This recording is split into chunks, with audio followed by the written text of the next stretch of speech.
একদিকে প্রতিবাদ। আমরা একটু বাণিজ্য নগরী মুম্বাইতে যাব, সরাসরি রয়েছে আমাদের প্রতিনিধি পলাশ। পলাশ, এই মুহূর্তে বাণিজ্য নগরী কতখানি গর্জন করছে, হিন্দুদের নিপীড়নের প্রতিবাদ কতখানি গর্জে উঠছে বাণিজ্য নগরীতে? একদমই তুমি যেটা বললে, শুধু ধর্মনগরী নদিয়ার নবদ্বীপ বা নদিয়া বা পশ্চিম বাংলা নয়, শুধু মুম্বাই শহরে কিন্তু দেখা যাচ্ছে যে সনাতনীদের মিছিল। আমি ফেরা চ্যালেঞ্জকে একটু দেখাতে বলবো, এখানেও কিন্তু চিন্ময় প্রভুর যে নিঃস্বার্থ মুক্তি এবং সনাতনীদের ওপরে যে অত্যাচার, তারই প্রতিবাদে এই মিছিল বের হচ্ছে। শিবাজি ছত্রপতিতে এই মিছিল শেষ হবে। আমি একটু জানার চেষ্টা করবো, আপনার मांगे क्या है, डिमांड क्या है?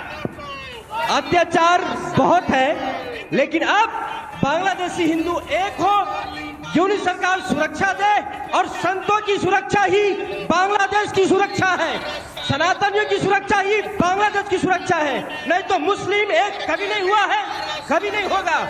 ये बात सारे मुस्लिम राष्ट्र जानता है, सारे मुस्लिम जानते हैं।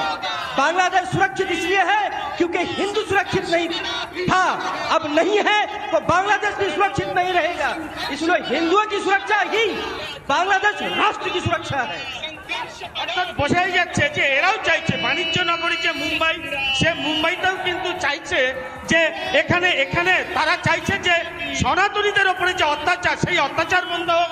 চিন্ময় প্রভুর নিঃস্বার্থ মুক্তি দাবি চাইছে, তার পাশাপাশি ইউনিট সরকারেরও পতন চাইছে এই বাণিজ্য নগরী। অর্থাৎ আজকে যে মহা মিছিল, সেই মিছিল থেকে কিন্তু আমরা রিপাবলিক বাংলায় সরাসরি এক্সক্লুসিভলি বাংলার যে চ্যানেল, সেখানে কিন্তু আমরা দেখাচ্ছি। আমি আরো জানবার চেষ্টা করবো, আপনি ডিমান্ড क्या? বেশ, अब जो बांग्लादेश में हमारे हिंदुओं पे अत्याचार हो रहा है उसको त्वरित बंद किया जाए, वरना यहाँ पे जितने भी रोहिंग्या बांग्लादेशी है उनका भी इसी तरह से हम अत्याचार करेंगे। हमारी बहन बेटियों में जो बलात्कार हो रहा है, जिस तरह से उनका अत्याचार हो रहा है, त्वरित से त्वरित बंद हो, यही हमारी मांग है। हमारे संत जो इस्कॉन के संत है उनको त्वरित अभी के अभी उनकी रिहाई हो, यही हम मांगनी करते हैं। কিনা যদি যদি যদি সনাতনীদের উপরে অত্যাচার বন্ধ না হয়, এ দেশে যে সমস্ত রোহিঙ্গারা আছে তাদের উপরেও কিন্তু একই রকম অত্যাচার হবে। এ কথাই কিন্তু বোঝানোর চেষ্টা করছে বাণিজ্য নগরী। অর্থাৎ সনাতনীদের উপরে কোনো রকমই অত্যাচার মেনে নেবে না বাণিজ্য নগরী মুম্বাই। বেশ পলাশ, যে ছবি তুমি দেখাচ্ছ একেবারে আরব সাগরের পারে সেই প্রতিবাদের ঢেউ আছড়ে পড়ছে। আমরা একটু কেষ্টপুরের দিকে নজর রাখবো, সেখানেও সনাতনীরা পথের প্রতিবাদে সামিল হয়েছে। হিন্দুদের যেভাবে নির্যাতন হচ্ছে, যেভাবে চিন্ময় কৃষ্ণ প্রভুকে গ্রেফতার করা হয়েছে, তার প্রতিবাদ বিভিন্ন জায়গাতে।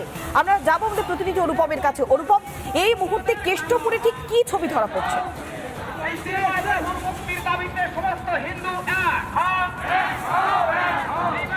দেখো, তোমার জানিয়ে রাখি, 5টা মিছিল এই মুহূর্তে রাজারহাট গোপালপুর বিধানসভা জুড়ে চলছে। যে সবকটি মিছিল মিলিত হবে বাগুইয়াটি মোড়ে। কেষ্টপুর থেকে যে মিছিল বাগুইয়াটির দিকে রওনা দিয়েছে, তুমি দেখতে পাচ্ছ হিন্দু জাগরণ মঞ্চের তরফে এই মিছিল তারা অর্গানাইজ করেছেন এবং এই মিছিল থেকে তাদের স্পষ্ট বক্তব্য, চিন্ময় কৃষ্ণ প্রভুকে অবিলম্বে মুক্তি দিতে হবে এবং এই প্রতিবাদ তারা করছেন। যারা রয়েছেন আমি একটু কথা বলবো, এই মিছিল থেকে আপনারা কি ডাক দিচ্ছেন? আমরা ডাক দিচ্ছি বাংলাদেশের হিন্দুদের নিরাপত্তা নিশ্চিত করা হোক, প্রতিবেশী রাষ্ট্রের হিন্দুরা যেন সুরক্ষিত থাকে, সেখানে সাধু সন্তরা যেন নিরাপদ থাকে, সেখানকার মন্দিরগুলো যেন অক্ষত থাকে, সেখানে হিন্দুর মা বোনরা যেন সুরক্ষিত থাকে, তাদের চাকরি যেন বহাল থাকে। আমরা এই দাবি জানাচ্ছি এই আমাদের মহাসমাবেশ থেকে। মহিলাদের ওপর আক্রমণ হচ্ছে, হিন্দু মহিলাদের ওপর। এটা তো মানে হওয়ারই না। হিন্দু মহিলাদের উপর কেন অত্যাচার হবে? আমরা হিন্দুরা প্রত্যেকটা জায়গায় কেন মানে অসহায় হয়ে উঠবো? আর মহিলাদের উপর অত্যাচার এটা একদম বন্ধ করতে হবে। কি বলবেন, মহিলাদের বেছে বেছে মারা হচ্ছে, সেখানে হিন্দু মহিলাদের উপর আক্রমণ, মন্দির জ্বালিয়ে দেওয়ার মতন ঘটনা ঘটছে। সংখ্যালঘু ভারতবর্ষে যারা সংখ্যালঘু তারা এখানে রাজত্ব করছে, তারা এখানের তাদের মহিলারা কোনো সময় নিরাপত্তাহীনতায় ভুগছে না, তারা বহাল তবিয়েতে রয়েছে। অথচ বাংলাদেশে যারা সংখ্যালঘু আমরা, সেখানে সংখ্যাগুরুরা মহিলাদের ওপর অত্যাচার করছে। মা বোন যাদের চাকরি নিয়ে নিচ্ছে, মা বোনদের নিপীড়ন অত্যাচার, রাতের বেলা তাদেরকে নিয়ে যাচ্ছে, চাকরি থেকে বহিষ্কার করছে। আর সবচেয়ে বড় কথা, সাধু সন্ত যারা ধর্মীয় সবকিছু নিয়ে থাকে, ধর্মের লোকজন, তাদেরকে অনৈতিকভাবে ইল্লিগালি তাদেরকে আটক করে রাখছে বিনা অপরাধে। অর্থাৎ বুঝতেই পারছো যে এই মুহূর্তে যে মিছিল কেষ্টপুর থেকে বাগুইয়াটির দিকে যাচ্ছে, আবারও বলছি রাজারহাট বেশ অনুপম, সনাতনীরা তারা প্রতিবাদ করছেন। একইভাবে হুগলি শ্রীরামপুরেও প্রতিবাদ গর্জন। ইউনূসের সরকার যেভাবে অত্যাচার চালিয়ে যাচ্ছে প্রতিবাদ করছেন সনাতনীরা।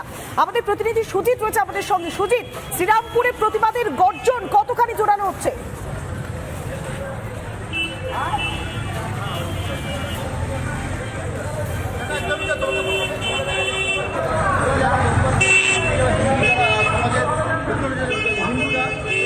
বাংলাদেশের যে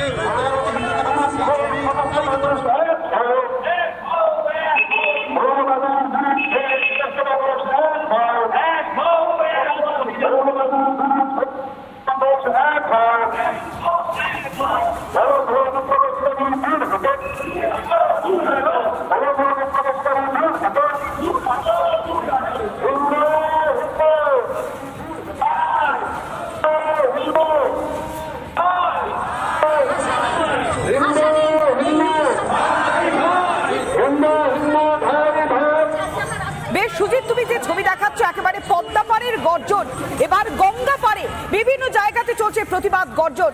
শুধুমাত্র হুগলি নয়, একদিকে যেমন সন্দেশখালী বিভিন্ন জায়গাতে, সব জায়গাতেই চলছে প্রতিবাদ, বাণিজ্য নগরীতেও চলছে প্রতিবাদ। অনেক ধন্যবাদ, সরাসরি ছিলেন আমাদের প্রতিনিধিরা।